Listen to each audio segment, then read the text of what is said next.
This is the Retirement Solution Podcast with financial advisor Jon Hicks, founder of J. Hagan Capital.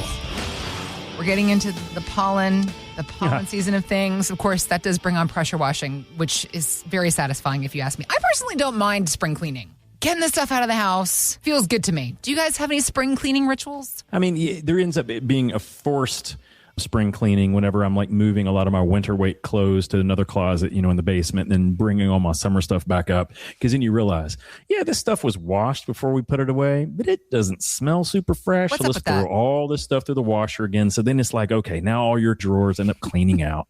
It's amazing how much dust accumulates in a house over the course of time. It is amazing to me. We vacuumed, I don't know, probably like most people. I would love to say that we have a basement and we should use it all the time, every day. We don't. Right. But it amazes me. You can go downstairs and see the lines of where the vacuum went on the carpet. Uh-huh. But then if you actually ran a vacuum over it again, you would suck out an unbelievable amount of looks like sand and dust on a carpet that we almost never walk on. And here's the crazy thing. It's only a couple years old. And I'm like, you've got to be kidding me. And you're clean people. It's not like you're gross people. We try really hard not to be gross. And we certainly don't have sandcastle building contests in the basement. And yet it would look like we lived right next to the Gulf. It's incredible how it accumulates. And when it comes to the spring cleaning, you were saying you get told to. There's this thing happening on the internet, John, that you might have some feelings about.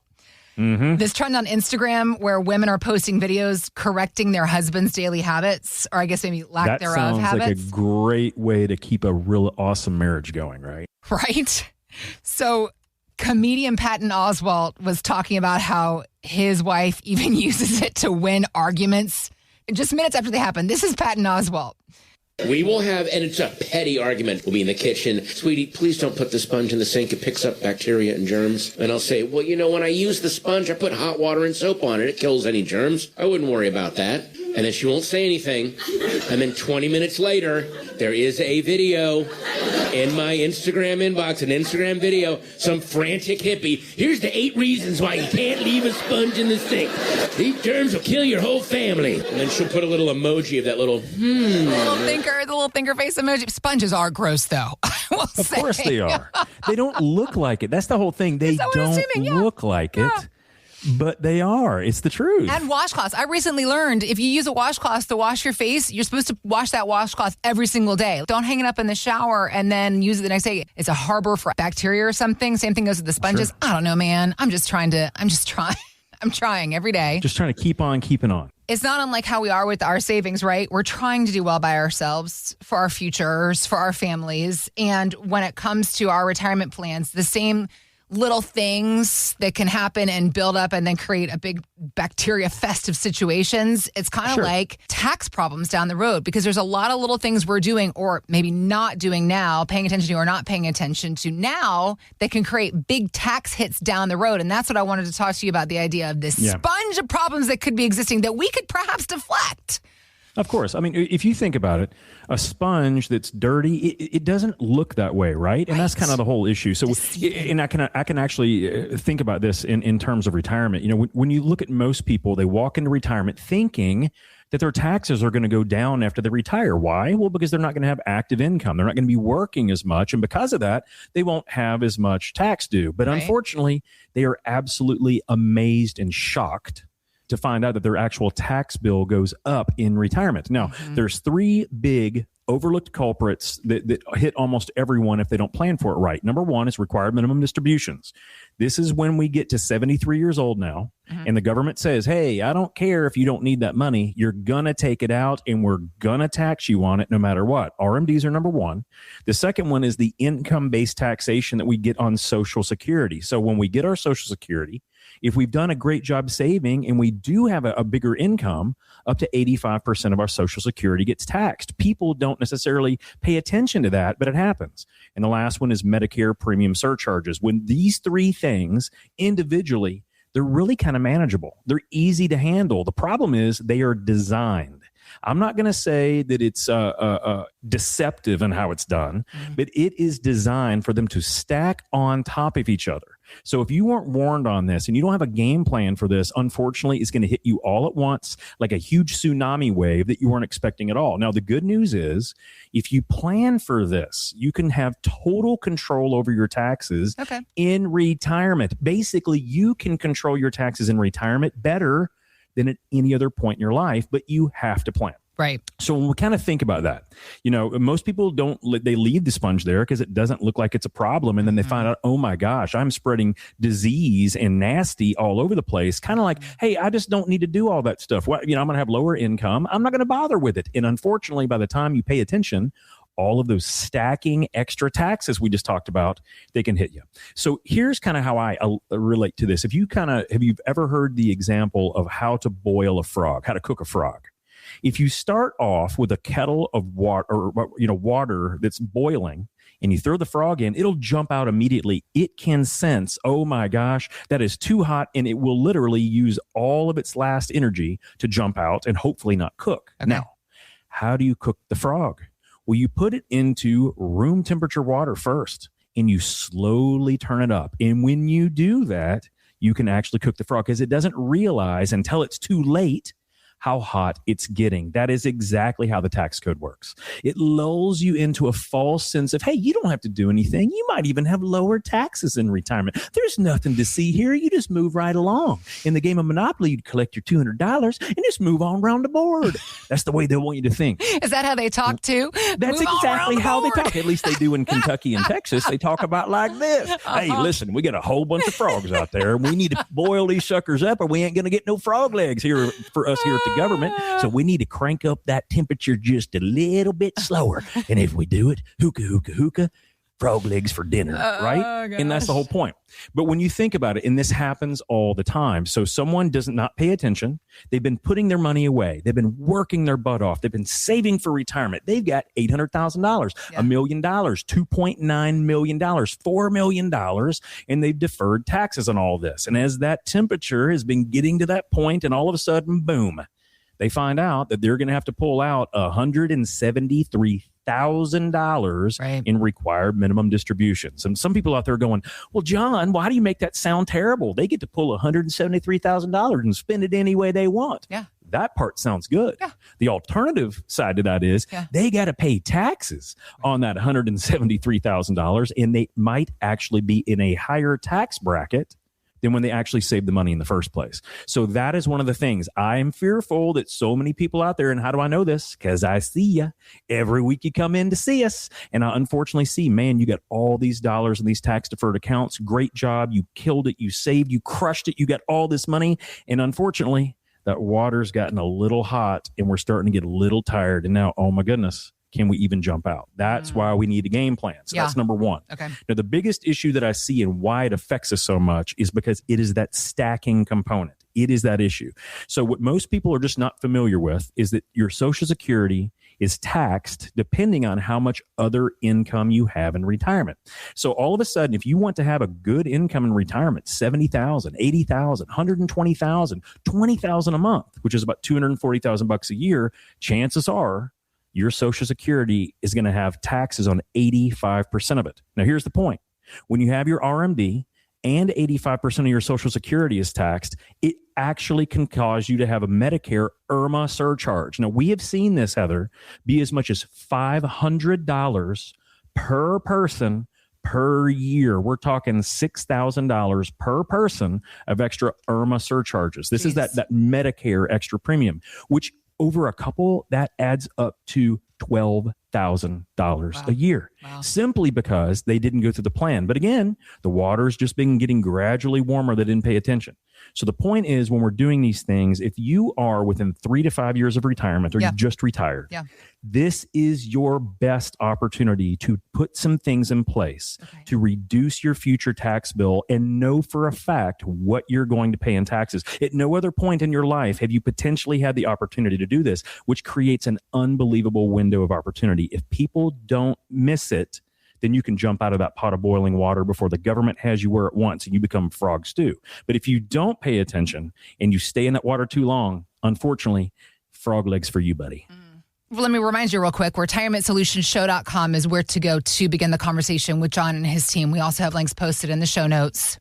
So, I think that it depends on who you're talking to of whether or not any one of us could have seen this situation. It just came it wasn't that it came out of nowhere. It just came on so fast, I think. Yeah, I think that, the administration had been looking at all of the tensions in the Middle East for a while, and they acted a lot more quickly than they thought they were going to because they had a whole bunch of people in a room that they didn't think were ever going to be in a room together. Got it. So they made decisive action there, but unfortunately, I don't know how much planning was done on the aftermath. Right. So here we are now in a situation where we've seen it, and I watched it last week. Gas prices go almost a full $1 a gallon higher over the course of a week. We were in our Houston office last week, and I literally, when I landed at the airport at Bush International, $2.79 was regular unleaded gasoline.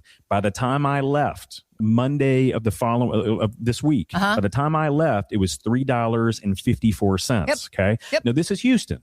This is the epicenter of energy in the world, and we saw nearly a $1 spike in a singular week. Of course, those aren't the highest in the nation. Those should be some of the lowest in the nation. I don't think that any administration would have thought that would happen that quickly, and yet it did. And every one of us who drive cars have to pay that price. Well, it's America. And so we got to figure out how we going to do it. Yeah, right? Yeah. So, okay, let's take a step back real quick and just talk about, well, I mean, it always boils down to how it affects us, right? That's when, as a financial advisor, as you help literal individuals figure out how to manage the circumstances around them, economic circumstances around them in retirement, working to build plans so that when stuff like this goes down, you as a saver, you don't have to be super worried. So CNBC was talking to JP Morgan Chase CEO Jamie Dimon after the initial U.S. and Israel strike on Iran. He was talking about how he's keeping his eye on inflation. This is what Jamie Dimon said.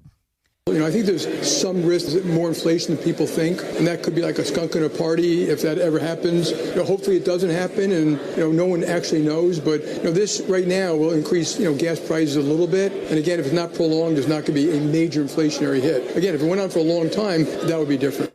Well, first of all, skunk at a party is something you never want to hear, and gas prices a little bit, sir. Jon, you were just talking about how they've almost gone up $1 in some areas per gallon in a week. Yeah. In a week. I mean, and by the way, guys, that is a huge change in a week. Oil per barrel went from like $68 to $70 a barrel to over $119 overnight. Right. Once, I believe, whoever hit it bombed the oil reserves in Iran. So, there's still a lot of this to play out, and then again, we're not going to get political today into all the stuff that could happen. The main thing is to understand how we're protected. Now, when it comes to retirement, this is probably one of the most important parts to have a real game plan. That, check this out. You need to expect the plan to not go according to plan. Okay. This is super important because when we retire, if we do this correctly, we will not be getting an active income anymore. Now that is a big deal. So we have to understand we need to stress test our portfolios because number one, not a single one of us can control what the administration or the previous administration, the next administration, no one can control what's going to happen. But the aftermath of what they do will absolutely impact us. So every single portfolio that we create when we're looking toward retirement, we stress test the snot out of it. We want to know, what would a 30% market drop do over the course of the retirement? What would a 30% market drop do in the first year they retire? What if inflation runs hot? What if all of a sudden we don't have 2 and 3% inflation? We go back to the Biden era where it was 6, 7, 8, 9, 10%, but we don't just test it for a minute. What if we do have an issue with Iran and it causes all of our oil and energy prices to go up? Let's say where inflation's running at 5 or 6%, but it just does that for 5 or 6 years of retirement. In the beginning, especially, can we deal with that? What happens if our Medicare premiums go up? What happens if our Social Security gets cut? All of these things we can actually tackle and manage and understand and have a game plan for, even if they never happen, right? The best thing about a stress test, Heather, is that we want to isolate the things that could cause us to not stay retired. And we want to have a plan B and a plan C. And for some people, even a plan D for what happens if one of these happen? What happens if 2 of them happens at the same time? What if we have to retire earlier than we anticipated, and we need to pull that money. How do we do that, right? Okay. And it's a huge deal. Yeah. So we have to do that for every single client account, because what happens if we don't have a plan that we realize will not go to plan sometimes? It causes us to get paralyzed or make horrible decisions, potentially permanent decisions, when it's really just a temporary event. There are untold amounts of people who make short-term decisions that impact and destroy the entire future of their portfolios because they didn't have a plan that they realized was not going to go according to plan from time to time. So let's talk about that for a minute, because that is a big one. I don't know. When's the last time that you went on a commercial flight? Pretty recently? Within last year, the last 6 months. Okay. I'm trying to remember. Yes, we went to Boston last fall. Yeah. I'm on flights, good or bad or up or down, pretty much every other week of my life. It's just how it goes. Yeah. And amazingly enough, I have been on some flights where the pilot looks like he's 10 years old. And the amazing thing is, on these commercial flights, let me see your license, child. Right.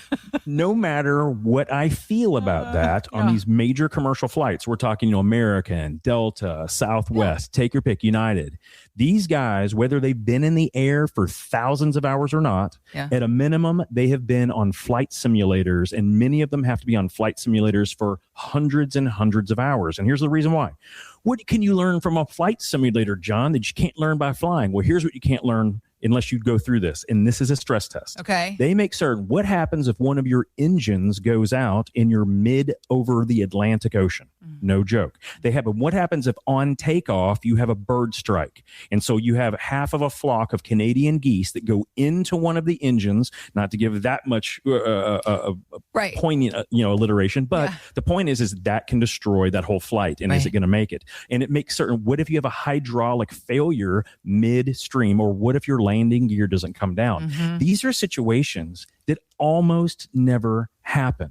But why do they prepare for them? When they because do. You want to be certain. Right. You want to be certain that it's automatic. You do not want the people in charge of that flight making jump, snap decisions that are absolutely wrong. We want them to know that even if they haven't physically been in that situation before, they have at least attempted it in the simulator. They've simulated it. They know what they should do. They know for a fact that they cannot panic. They can't panic the passengers, or they will have mass chaos. So the whole point about a flight simulator, even if you have a pilot that does not look like he's that old, chances are on a major aircraft, they have gone through hours and hours and hours of flight simulation, because that is prudent. It's exactly what you should be doing, and what we should all be doing with our retirement portfolios. Just like I mentioned, what happens if there's a 30% market correction? What happens if it happens the year you retire?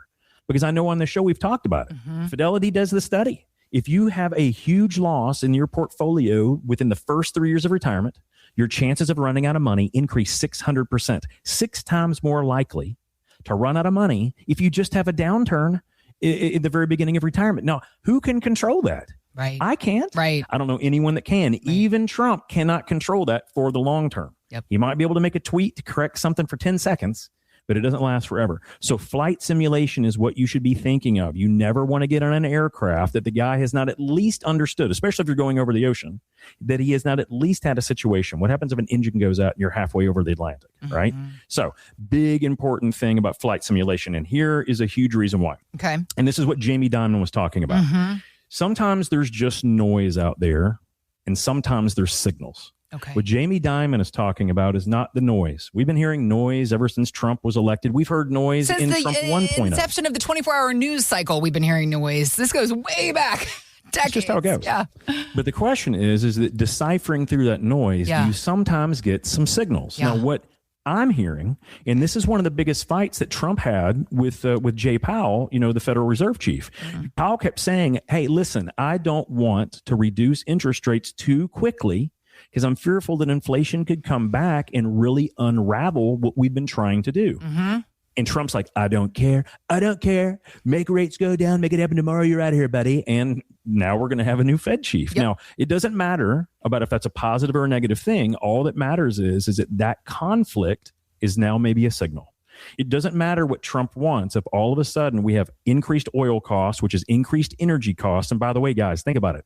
When it comes to oil cost, every single thing we buy that gets on a truck to go from one side, from one port to wherever you live will potentially be affected. It may have a 3, 5, 9% increase of the cost of that item. And by the way, the lower cost items cost that much more. So the cheaper goods, unfortunately, are going to get more of that fuel surcharge because there's not enough cost for it to spread it all out, if that makes sense. So oil is maybe one of the biggest issues that can truly cause a depression, a recessionary environment, or at least an oil-induced economic crisis very quickly. So Jamie Dimon is very astute looking at, hey, I know right now it's a lot of noise. We're looking for signals. We are not anticipating lower inflation if this continues in the Middle East for much longer, right? Because not only is it an Iran deal, if there's any of those baddies out there with missiles, what they're doing is they're aiming them directly on the Strait of Hormuz, which is where like 91% of the oil in the Middle East comes through.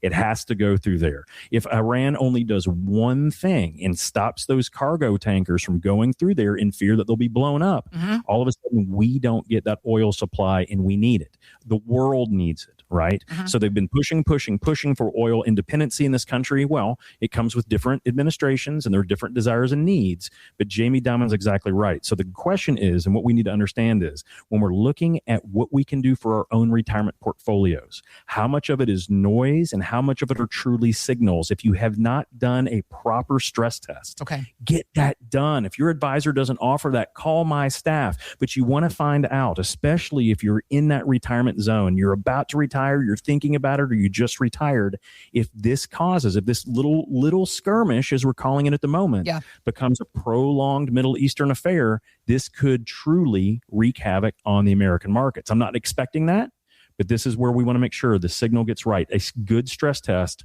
can help us figure that out. Well, Jon, you and your team, you're here to help us stress test our savings. We always talk about if you're 5 to 10 years from retirement, it's a great time to start practicing these stress tests, these flight simulator type circumstances like Jon was describing.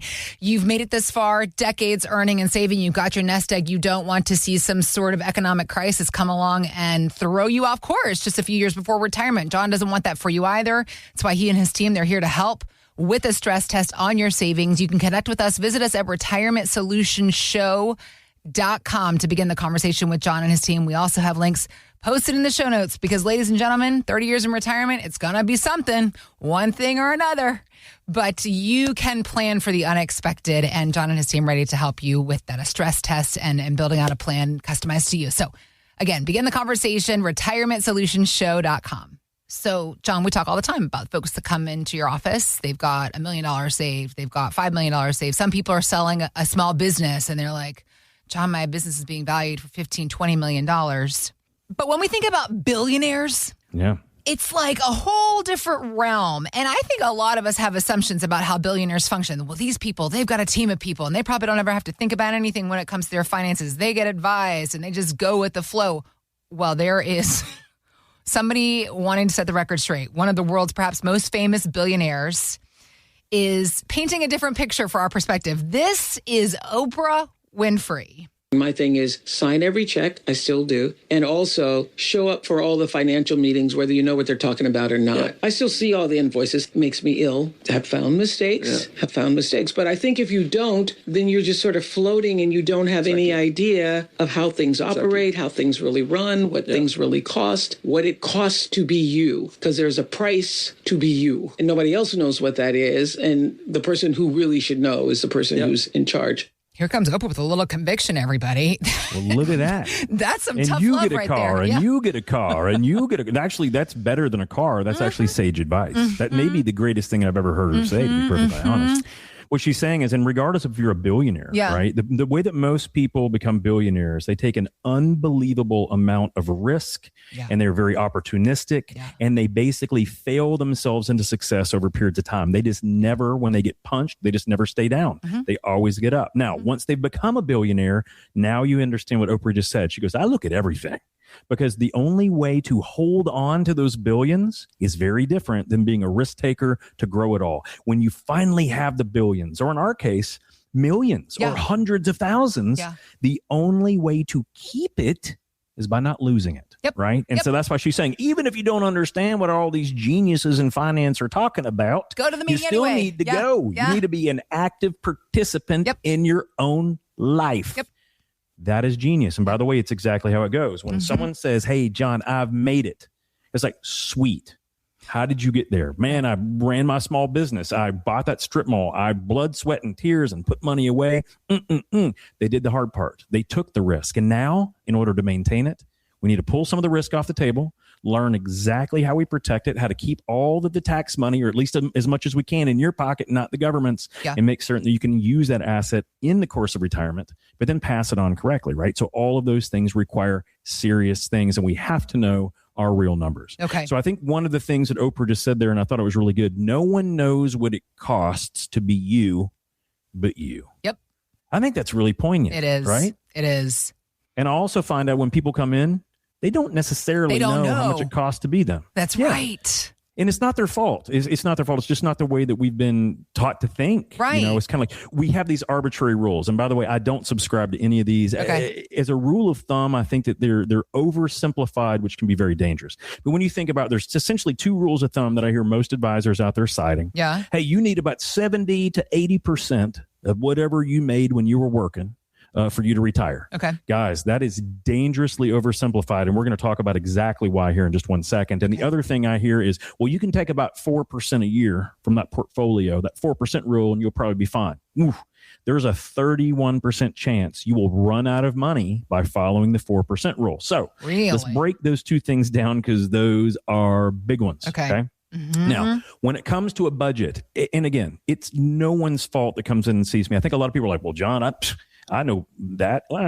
When you get down there and you find out exactly what it's going to cost to be you, a lot of people are amazed. That's why I typically say, in the beginning of retirement, we want you to have between 100 to 140% of what you were spending when you were working for the first 3 to 5 years of retirement. When you say 140%, do people go, huh? No They're like, way. Whoa, John, I make $100,000 a year, and I think I can live off $50,000, and you're trying to tell me I might need $100,000 to $140,000, dude? You are smoking something weird. Except for you do this every single day. You see, right? It's like wherever you're getting your wacky weed, I don't want to be anywhere near you. And the truth of the matter is, what they're not thinking about is all the time on their hands that they're about to have. And the point is that is when they're the youngest and the healthiest that they're going to be, probably over the course of their whole retirement. And I want them to have permission. I want them to have permission to spend the money that they deserve to spend. So instead of potentially setting someone up for failure, I want them to have 100% to 140% of what they've been earning when they were working. Because if you don't spend it all, guess what happens? It just stays in your accounts and grows and compounds and does wonderful things. If you do spend it, I want you to feel like you have the permission to do it. It is tremendous, because in the very beginning, you've not potentially had that much money in your accounts, and you've probably not had that much time to spend it any way you want.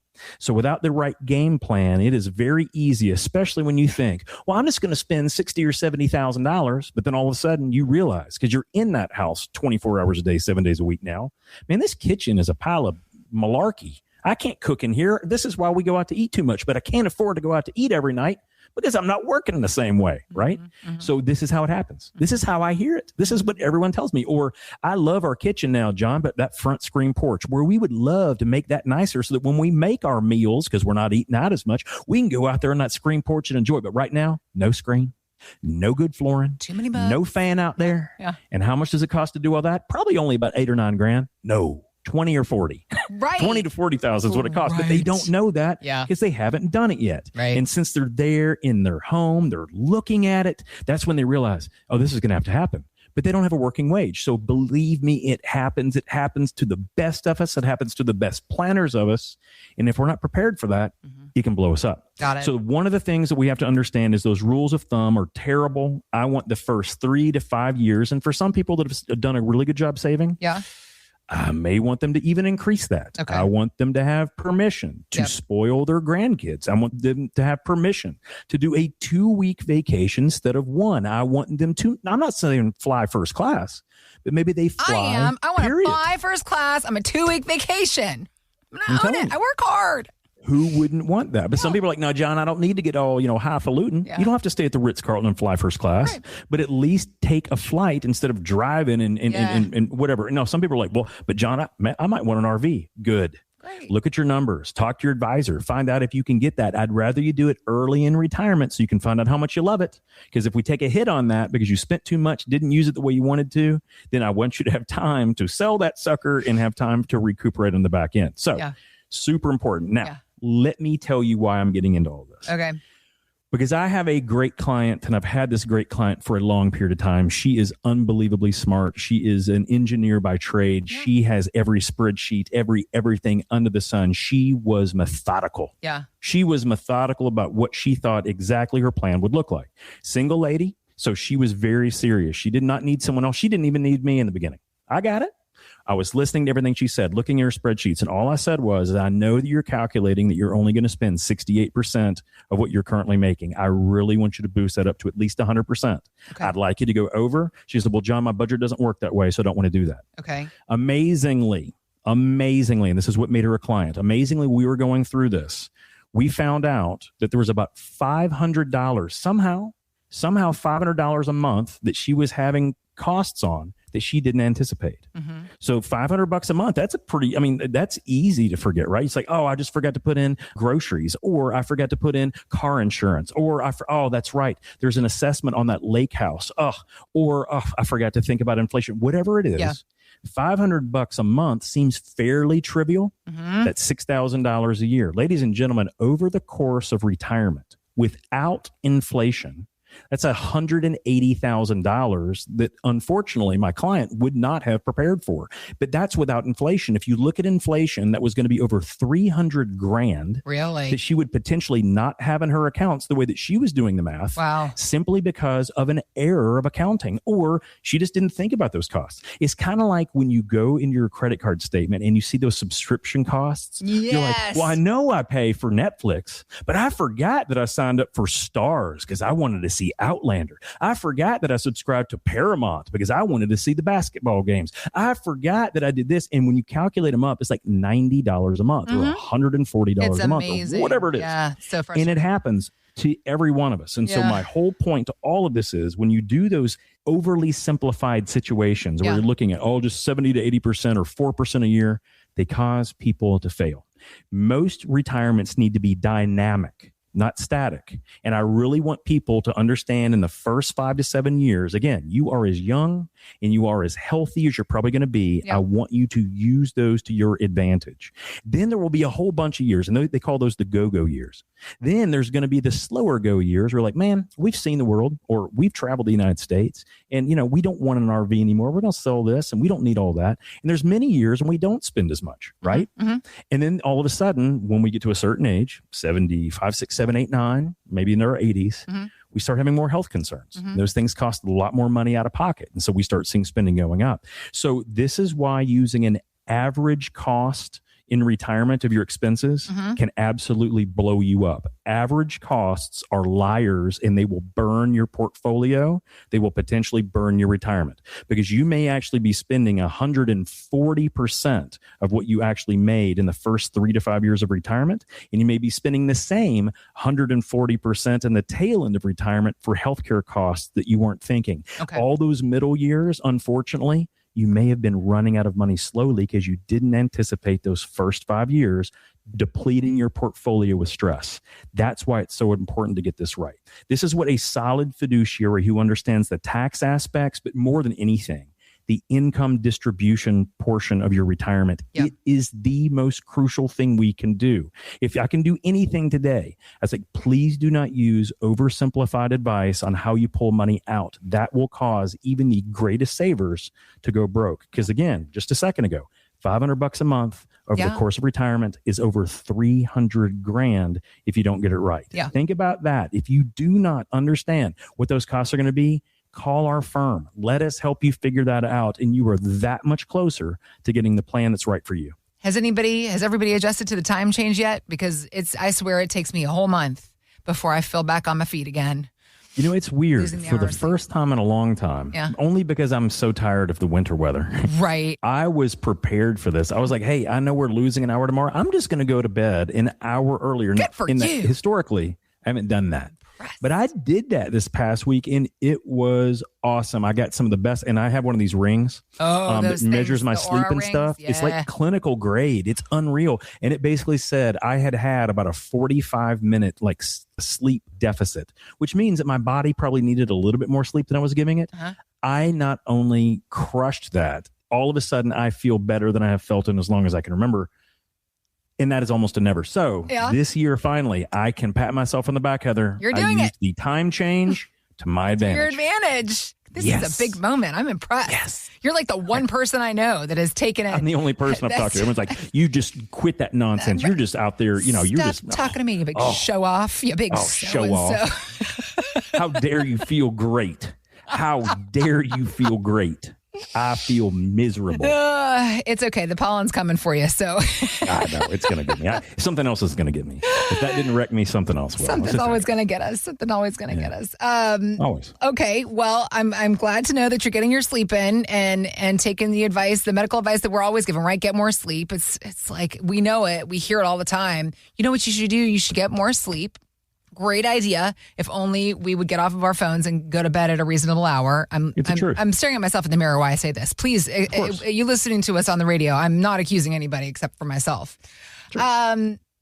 Thinking of good advice that we all should be paying attention to, ways to do better by ourselves. You're constantly sitting there talking to people every single day saying, hey, have you thought about this? Hey, I need you to work on this. All just an effort to help people have better lives in retirement. And to be able to get more sleep. Mm-hmm. No joke. Mm-hmm. You see, it all comes full circle in the end. Right. If you feel better, you sleep better. Yep. If you sleep better, you feel better. And it just, it's a vicious cycle of just feeling good, Heather. Don't you talk Why is it so hard dirty to do? To me, Jon Hicks. It's just hard to do. I know. Why can't you just feel as good if you do a bunch of Jell-O shots? Right. But you never do. You might feel good for 30 minutes, and after that, short-term you do effects. not feel good at all. We're looking for long-term good habits here. Long-term feel good. Unfortunately, the circumstance is, for a lot of Americans, I was really surprised by these numbers that we're getting ready to talk about. For a lot of Americans, the opportunity to save is not as obvious as at least I thought it was. Sure. So, because apparently it's almost half of Americans that have a full-time job don't have access to a retirement plan at their job. Example, like a 401k of some sort. So for those of us that listened to the State of the Union a couple of weeks back, during that time, President Trump was talking about how he wants to help remedy this issue. Next year, my administration will give these oft-forgotten American workers, great people, the people that built our country, access to the same type of retirement plan offered to every federal worker. We will match your contribution with up to $1,000 each year. I think that there's limitations and caps on who can take advantage of this plan. And unfortunately, we all know how things work in Washington. We'll see if it happens next year or if it gets kicked down the road, et cetera, et cetera. But it does bring up the idea that that retirement income planning, more and more continues to shift away from pensions and employer oversight to our own individual responsibility, John. So especially for those close to retirement, they have got the least room for error. What can we do to work to transfer some of this risk off of our shoulders? You know, it's crazy. I think one of the most thematic things that I've talked about on the 12 years I've been on radio in this capacity is that the biggest shift in life has happened over the past 50 years as we've gone from a society that had a job for 20 or 30 years. Yeah. They retired, they got a pension, a gold watch, and they got their Social Security, and that's how they lived their days. That's how my grandfather was. Mm-hmm. When my grandfather retired, he had never made more than $32,000 or $33,000 a year in his working life. He never did. Mm-hmm. But in retirement, he had 3 pensions. Mm-hmm. He basically had Social Security, but then he had a military pension and he had a Corps of Engineers pension, so a state pension. So those three things gave him nearly $10,000 a month of guaranteed money that basically was almost impossible for him to overspend. It just really was. Right. That was my grandfather's retirement. Right. And the crazy thing is that he didn't retire early. He retired at a normal age 65. He lasted to be 91 years old. He had that great retirement that so many of us would love to have, right? Yeah. But unfortunately, over the past 40 years, one of the most significant financial transfers in American history came when employers said, hey, there is so much liability on us. We got to pay for all of these people when they retire, all these pensions, and they may last forever, right? This is a problem. And so what they started doing quietly in the early 80s was shuffling all of that risk from the company and making sure that pension was funded over to us. And here's the thing, they stole our retirement or our pension retirement under the guise of we're going to give you control. Because all they gave us, instead of them putting, it used to be company money that went into these pensions and it would pay us forever. What they did is say, no, don't you want control? Sure you do. They're shaking your head for you. Yes, you want more control. So we're going to give you a tool. We're not going to teach you how to use the tool, but we're going to give you an unbelievable tool. We're going to call it a 401k. And that 401k, you have ultimate control on whatever you put in. Now, we might match it. We might not. In the beginning, most companies gave a match. They want to incentivize people to put money in that 401k. But what we're seeing now, and even the president of the United States said, nearly half of Americans do not have access to a quality retirement plan. Right. And certainly, if they don't have a quality retirement plan, they're not getting any corporations to cash in and give them more, right? They're not getting an employer match. They're not getting those things. And that's why they started this plan. But the bigger issue is so much more uncomfortable. The point is that all of that freedom we now have in those 401ks, it really isn't freedom at all. I know. As a matter of fact, it's have to deal with right. It's total responsibility, total liability, and it blows everything up. So here's the real issue that I see. Okay. Originally, and if you go to the Social Security website today, which is, I believe, ssa.gov, if you go to that, even today, it shows you that retirement should be a three-legged stool. It says it right there on the screen, 3 legs. Leg number 1 is Social Security. That's the site we went to. Leg number 2 is your pension income. And leg number 3 is your personal savings. Now, most of us out here, we're thinking, hold on, I didn't really have the opportunity to save a whole bunch with an employer because I never really had an employer plan. So because of that, I don't really have that. I basically have Social Security. And since they took my pension, I don't have a 3-legged stool. I have 1 leg, which, guys, that's like balancing a plate in a high wire circus act. Yeah. That is just built to crash. I don't care how great those people are at Cirque du Soleil. Every once in a while, those freaking plates fall. You're not an acrobat either. Like, excuse me, I did not sign up for Cirque du Soleil. Why are you putting me on the high wire? Exactly. So on that same Social Security site, it tells you straight up that Social Security is meant to replace about 40% of your retirement income, 40%. Okay. The other 60% needs to come from somewhere else. Now, most of us that don't have pensions, the only money we've saved is in those IRAs and 401ks. And hopefully most of us out there have done that. If you're listening to the show, most of you have done obviously a very good job saving. But even if your Social Security doesn't get cut, and who knows what's going to happen in the future, I'm not even going to make prognostications on that, but we have that. And then we have our savings. Guys, that's still just 2 legs. Right? Even a quality bar stool doesn't work well with only 2 legs. That's almost like a lean-to ladder that's leaning up against a very rickety structure, right? Yeah. That is not great. So we have to understand, how on earth are we going to take back some of our certainty? Because right now, if you only have Social Security in your savings, guys, that could be potentially very disastrous. That is not a 3-legged stool. That is an accident waiting to happen. So what we have to make certain is that we're getting some of that liability off of us. How do we do that? We need to replace what a pension would have done, which means we need certain income, right? Because if we have our money invested in the stock markets, and let's say that we have one of the best institutional grade stock and bond portfolios out there, we have scoured the world. We have the greatest investments that an American can purchase today.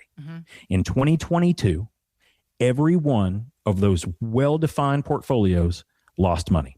Even the best 60-40 portfolio or even 40-60 portfolio lost somewhere near 20%. Now, that means to me that the sense of security is a fantasy when you're dealing with the market. So what can we do? This is where we have to go, and we're relegated to go to insured or safe-based assets. We can either utilize CDs from banks, structured or principal protected notes. We can use insured accounts like annuities, whether an income annuity or a deferred annuity. We can use anything, something that has an income component. There are other assets that are coming on the market all the time that will give you a certain stated income amount. And guys, that is so important. Every portfolio that we build in our office has 3 distinct buckets. The one that almost everyone fails to have in their portfolio, or they have a very small amount in, is the income production part of their portfolio. The middle bucket, bucket number 2, is the most important, because if you do not have income, you cannot stay retired. I don't care how much money you have. You can go through all of the headlines. Billionaires lose money all the time from taking too much risk, having assets that they can't sell when they need it. People that owned all of these great stocks like Enron or WorldCom or whatever, even locally, even UPS. And all of a sudden, let's say it doesn't go out of business, but like UPS is down over 50% over the last so much period of time. When you think about that, that is not a way to generate income. Income production should be your ultimate outcome in retirement, and most people don't have it. So if you want to put some of the security net back on your side, if you want the opportunity to take back some of that freedom that they stole from us by getting rid of our pension, create your own pension income stream. If you just do that, you're going to be as close to a 3-legged stool as we're ever going to see going forward, and you should have started yesterday. Let's begin the conversation helping you understand about your plan, your money, your future. It's retirementsolutionshow.com, or just click on the links we've got posted in the show notes. Thanks for listening to the Retirement Solution Podcast with Jon Hicks. Begin the conversation about your savings plan with Jon and the team at J. Hagan Capital by visiting retirementsolutionradio.com. Be sure to listen to Jon's radio show, The Retirement Solution, Saturdays at 8 a.m. and Sundays at 9 a.m. on News Radio 840 WHAS. J. Hagan Capital Incorporated is not licensed in all 50 states. To find out if J. Hagan Capital Incorporated is licensed in your state, please call 502-690-5635. J. Hagan Capital Incorporated is not affiliated with nor endorsed by the Social Security Administration or any other government agency and does not provide legal or tax advice. By contacting us, you may be provided with information about insurance and annuity products offered through J. Hagan Capital, LLC, NPN number 1882794.